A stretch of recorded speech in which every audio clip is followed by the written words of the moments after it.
నమస్తే. ఖమ్మం, నల్గొండ, వరంగల్ పట్టభద్రుల ఎన్నికల్లో కాంగ్రెస్ పార్టీ నుంచి పోటీ చేసినటువంటి తిన్మార్ మల్లన్న గారితో కూడా ఒకసారి మాట్లాడే ప్రయత్నం చేద్దాం.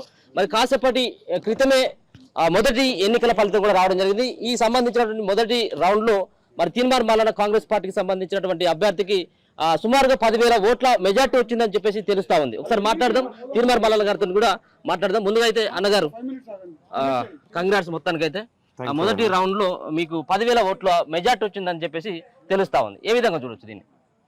రైట్, ఇంకా ఫలితం మొదటి రౌండ్ రాలేదు, సూచాయగా అంచనాల వరకు ఉండొచ్చు, కొంత ఇటాటుగా ఉండొచ్చు. కానీ ఈ చాలా ఇంకొక ఫస్ట్ రౌండ్ ఫలితం రావడానికి ఇప్పుడు టైం ఎంత అయింది? దాదాపు 11 అవుతా ఉంది. 11 అవుతా ఉంది కదా, ఇంకో గంట పట్టవచ్చు ఫస్ట్ రౌండ్ ఫలితం అఫీషియల్గా అనౌన్స్ కావడానికి.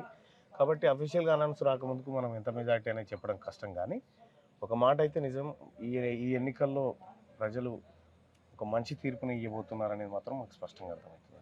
అంటే మీరు పదే పదే చెప్పడం జరిగింది, మీరు జై మల్లన్న అని లేకపోతే ఉంటే కొట్టివేతలు కానీ ఉండొద్దు అని చెప్పి చాలా చెప్పడం జరిగింది. అంటే కొంత ప్రచారం అవుతా ఉంది, మీకు పడేటువంటి ఓట్లన్నీ కూడా ఖరాబ్ అయిపోయినాయి అన్నటువంటి అది సమాచారం అంతా. 80-90% మా ఓట్లేదు, 80-90% ఓట్లు పోయినాయి. టిక్కులు కొట్టి ఈ ఇష్టం ముందు రాసి ఆగమాగం చేసారు. 1,000 ఓట్లలో ఇప్పుడు ఒక టేబుల్ మీద చూసినా 1,000 ఓట్లలో 97 ఓట్లు చిత్త ఓట్లే. 97 ఆ రకంగా ఇన్వాలిడ్ ఓట్లుగా మారిపోయినాయి. వాళ్ళకు అవగాహన కల్పించలేకపోయింది ఎలక్షన్ కమిషన్. అలాగే అభ్యర్థులుగా మేము కూడా ప్రయత్నం చేసినాం, కానీ చాలా వరకు చిత్తోట్లు కనిపిస్తూ ఉన్నాయి. పోయినసారి కంటే ఈసారి ఇంకా చిత్తోట్లు ఎక్కువ కనిపిస్తూ ఉన్నాయి. సో అవి కనుక కరెక్ట్ వ్యాలిడ్ ఓట్లు అయిన ఉంటే ఫలితం తొందరగా అయిపోయేది. కానీ ఆ చిత్తోట్ల వల్ల కొద్దిగా ఆలస్యం అయ్యే పరిస్థితి కనిపిస్తుంది. మొదటి ప్రాధాన్యత ఓట్లకు గెలిచేటువంటి అవకాశం ఏమైనా ఉంటుందా? రెండో ప్రాధాన్యతకి ఏమన్నా వెళ్ళేటువంటి పరిస్థితి ఉంటుంది? ఇప్పుడు ఈ ట్రెండ్ ఇట్లే కొనసాగితే అయిపోతుంది. లేదు అనుకుంటే ఇంకా రెండో రౌండ్ మూడో రౌండ్ ఫలితం వచ్చిన తర్వాత దానిపైన క్లారిటీ వస్తుంది. మీకు సమీప అభ్యర్థి ఏ పార్టీ అనుకుంటావు? సమీప అభ్యర్థి ఇప్పటికైతే బీజేపీ బీఆర్ఎస్ వాళ్ళు దగ్గరలో ఉన్నారు. మరి అందులో ఎవరు వస్తారో చూడాలి. ఓకే, మొత్తానికైతే సంబరాల్లోకి మరి చాలా మంది మీకు సంబంధించిన టీం వాళ్ళు కూడా సంబరాల్లో మునిగిపోతున్నారు. అంటే ముందుగానే డిసైడ్ అయినట్టుగా ఉంది కదా, విజయం ఖాయమైనటువంటిది. వాళ్ళు పడ్డ కష్టం వాళ్ళకి తెలుసు కాబట్టి వాళ్ళకు అంచనాకు వస్తూ ఉన్నారు. దాంట్లో సరే మేము గెలుస్తామా ఓడతామా సెకండరీ, మేము యుద్ధం చేసినాం. ఫలితం ఎట్లుంటుంది అనేది రిజల్ట్ వచ్చిన తర్వాత తెలుస్తుంది. కానీ ఓ యుద్ధమే చేసినాము, ఈ యుద్ధంలో ఖచ్చితంగా మేము గెలుస్తామన్న ఆత్మవిశ్వాసం. మీ పట్టభద్రులకు సంబంధించినటువంటి మీరు ఎన్నికల్లో పోటీ చేస్తున్నటువంటి దశలో కనీసం అక్కడ స్థానికంగా ఉండేటువంటి నాయకులు మల్లన్నకు సపోర్ట్ చేయాలన్నటువంటి ప్రధానంగా వినపడతా ఉంది. అన్ని ఛానల్లో ఇదే డిస్కషన్ అవుతా ఉంది. అది తప్పు. తిన్మార్ మల్లన్న కాంగ్రెస్ పార్టీ బిఫామ్ మీద పోటీ చేస్తూ ఉంటే కాంగ్రెస్ పార్టీ అధిష్టానం ఇచ్చినట్టు. ఇక్కడ ఎవరో చేయలేదని ఇవన్నీ రూమర్స్ అవన్నీ. అందరూ కలిసికట్టుగా పనిచేసినాం, అందరం కలిసికట్టుగా ముందుకు పోతా ఉన్నాం. ముఖ్యమంత్రి రేవంత్ రెడ్డి గారు కానీ, పెద్దలు జానారెడ్డి గారు కానీ, అలాగే మా మంత్రులు కానీ చాలామంది చాలా కష్టపడ్డారు కాబట్టి ఈ ఫలితం కనిపిస్తుంది. ఒక తుది తీర్పు ఎప్పటి వరకు వస్తుంది అనుకుంటారు? రేపు ఈ నైట్కు మాట్లాడుకుందాం. Okay, thank you Mallanna garu.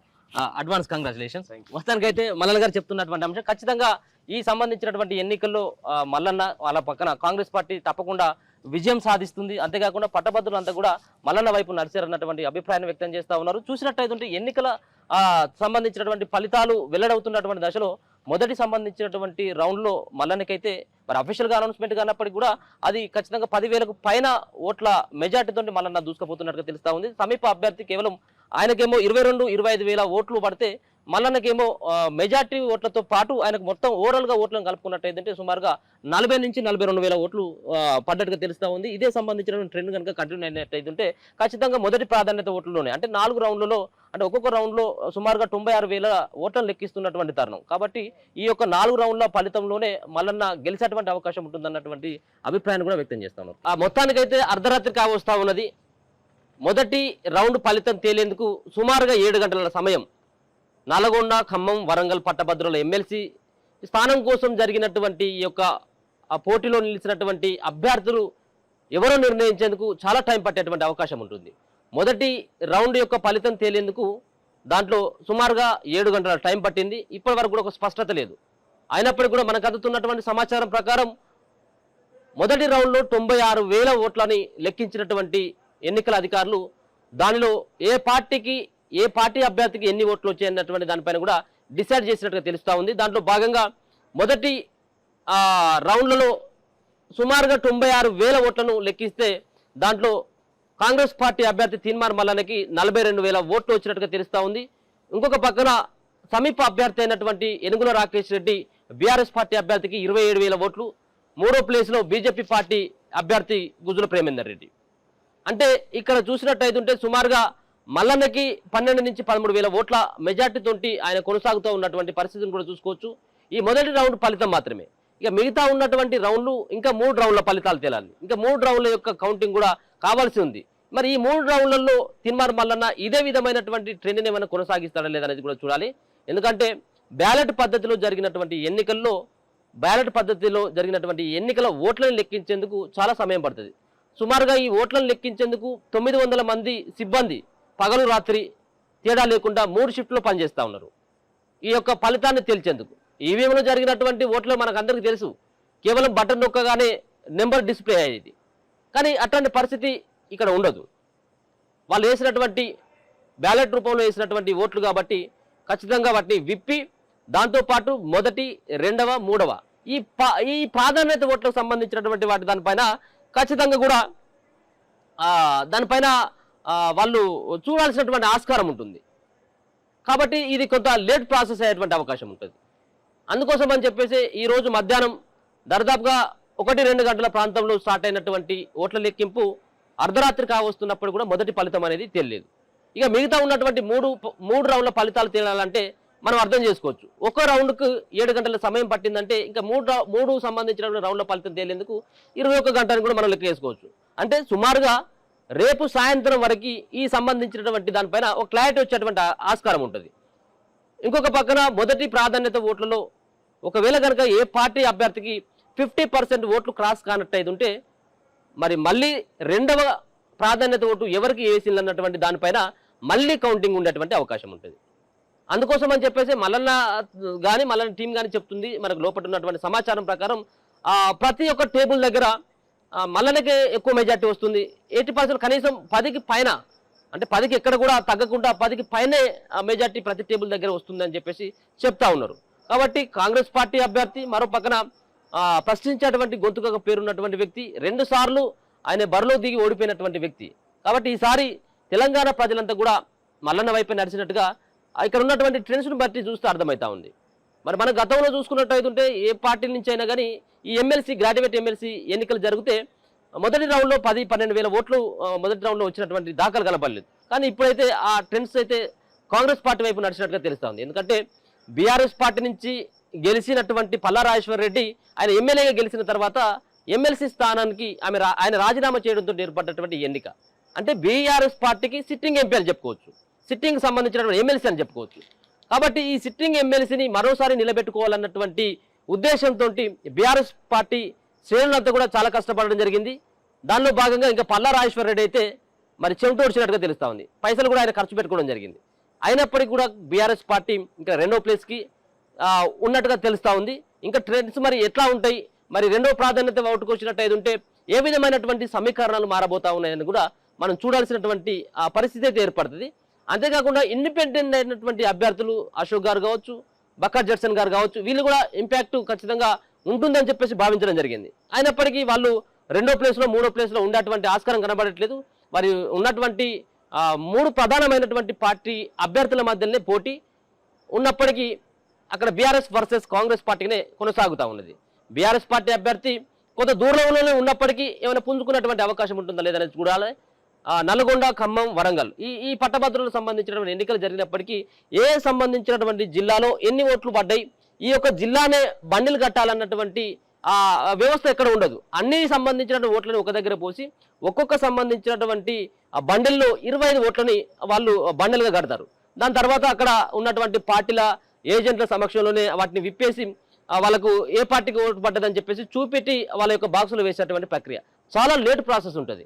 మనం మొన్న జరిగినటువంటి ఈ 2.5-3 సంవత్సరాల క్రితం ఇదే తిన్మార్ మల్లన్న పోటీ చేసినటువంటి దశలో 3 రోజుల తర్వాత ఫలితం వెల్లడైంది. 2వ ప్రయారిటీ ఓటు 3వ ప్రాధాన్యత ఓటు దగ్గరికి పోయింది. కాబట్టి ఈసారి కూడా అట్లాంటి పరిస్థితి ఏమైనా ఉంటుందా లేదనేది కూడా చూడాలి. ఏదేమైనా తిన్మార్ మల్లన్న కానీ కాంగ్రెస్ పార్టీ శ్రేణులు ఏమనుకుంటా ఉన్నారంటే 2వ ప్రాధాన్యత ఓటుకు వచ్చినట్టయితే ఉంటే కొంత ఇబ్బంది అయ్యేటువంటి అవకాశం ఉంటుందని చెప్తాను.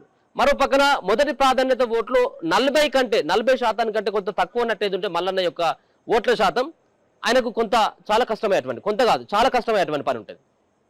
ఒకవేళ కనుక 40+45+లో మొదటి ప్రాధాన్యత ఓట్లు కనుక ఆయన ఓట్లను సాధించినట్టు అయితే ఉంటే ఇక ఉన్నటువంటి కేవలం ఒక్కొక్క 5% కొంత తీసుకొచ్చేటువంటి ఆస్కారం ఈజీగానే ఉంటుంది అని చెప్పేసి వాళ్ళు భావిస్తూ ఉన్నారు. మరి చూడాలి, మరి రెండో ప్రాధాన్యత వరకు ఓట్లు పోవద్దు, రెండో ప్రాధాన్యత ఓట్లను లెక్కించక ముందే విజయం సాధించాలన్నటువంటి ఆలోచనతో ఉన్నారు.